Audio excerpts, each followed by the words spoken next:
There is no difference between what we have now and essentially serfdom, essentially a feudal system. As soon as we introduced passports were introduced in the First World War, by the way.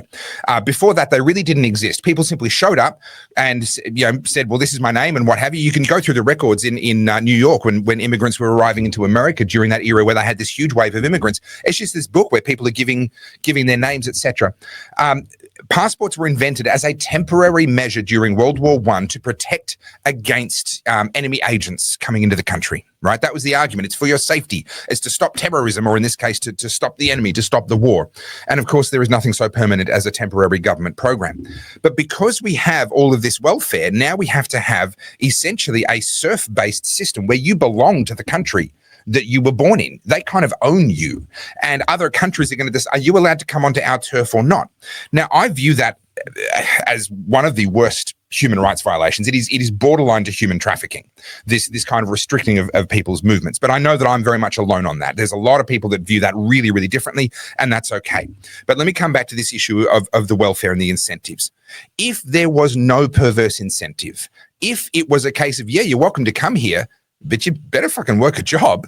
You better pay your way because there's nothing else here for you. And by the way, if you start getting involved in crime, stealing, even if it is to feed your family, or you start getting involved in violent crime or this other stuff, you'll be out on your ass in no time, like zero tolerance. You're out on your ass. You change the incentives. And at that point, who's going to come over here? Well, not the people we're getting at the moment. And that's the point, right? The problem actually isn't that we've got immigrants coming in. The problem is that we've got immigrants coming in who have no desire to work, to pay their own way, to integrate, to make and build a better future for themselves in Australia as Australians. That's a problem with the incentives. And so we have a choice. Either we clamp down and we put up iron bars around Australia and we try and control everyone that moves in and out, and we go deeper into this world where countries are effectively fiefdoms. We are serfs on a tax farm. That's the reality of Australia today. Or we fix the incentives and then we don't have to control people the way that we take for granted today. Yeah. The one little caveat I'll add to that, though, is the rise of fundamentalist Islam. I do see that as an issue. And, people might disagree with me, and that's fine. You're welcome to. But I do think Islam is a threat. I do think what's going on in London is terrifying. I do think that having a socialist going for New York mayor is terrifying. And so what I'm seeing a lot with a lot of this migration, there is definitely what feels to me, and look, I could be wrong, but this is my opinion, right? So whatever. I do feel like there's a lot of people coming into Europe or Western countries with the intention of trying to take over. I do believe that. I do believe that to be true, because when we have a lot of these people coming here, and this is why I was saying, like, we need a better vetting system. I know you and I disagree with this, but I believe there's a lot of people coming here, one, because of perverse incentives. I agree with that. But two, there's a bigger objective here. These people want to come here to, I was going to say colonize. That's probably not the right word, but they want to start a Muslim caliphate, right? We've seen that already playing out in London. We're seeing that in a lot of parts of the world. That fucking terrifies me. I'm not going to lie. Like, it was only 25 years ago, not even, that September 11 happened, and we had, Osama bin Laden. Now all of a sudden you have Queers for Palestine, and I look at. I'm sort of conflating two issues, right? But this is what put, like, the absolute fear of God in me. This was like the final thing. When that ceasefire was, signed with Trump and Israel and Hamas, and within like hours that Hamas was rounding up their own people and executing them publicly. Now I'm going to say something that's going to be deemed like outrageous, but get over it. Again, this is my opinion. Anyone that behaves like that are animals. We cannot get along with those people.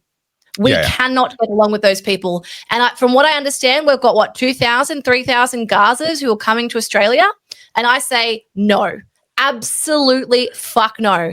I don't want to import people into this country who I don't know aren't one of those people, right? And like, call me alarmist, call me racist, whatever. Watching Hamas hours after this supposed peace deal, ceasefire, shooting their own citizens, that is a problem for me. Yeah.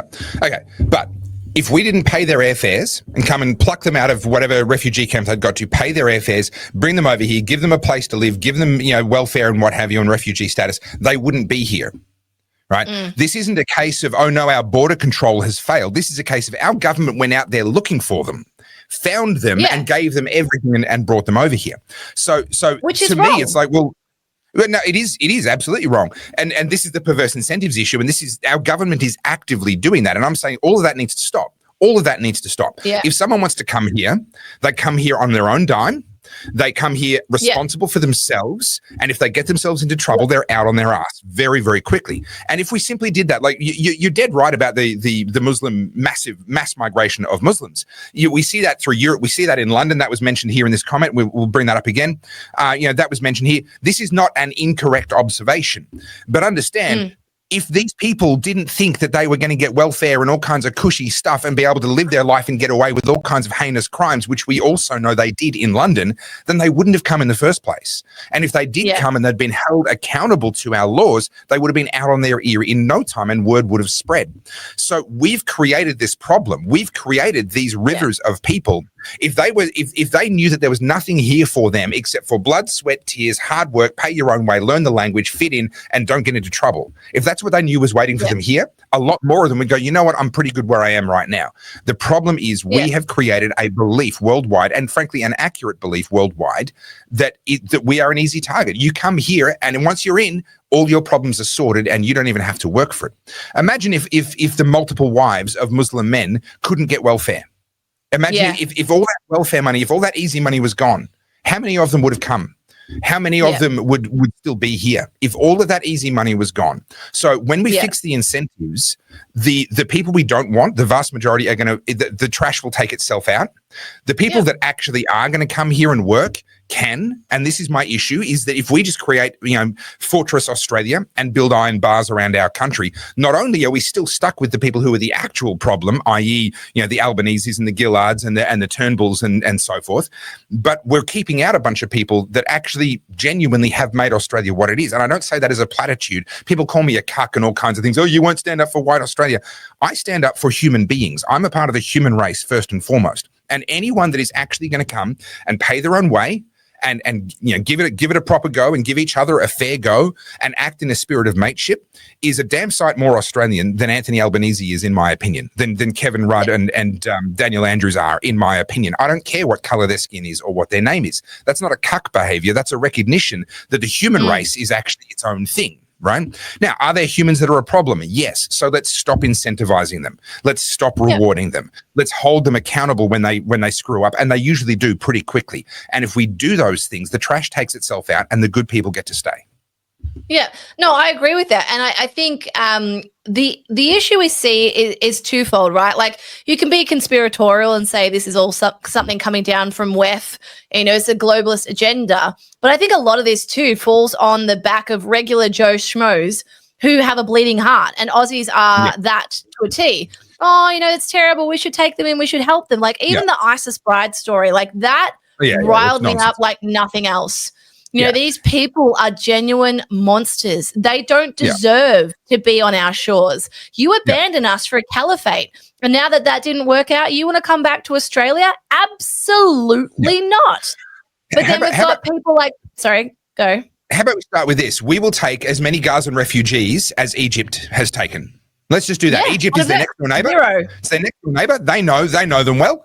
They know something that we don't, right? We'll take as many as Egypt have taken.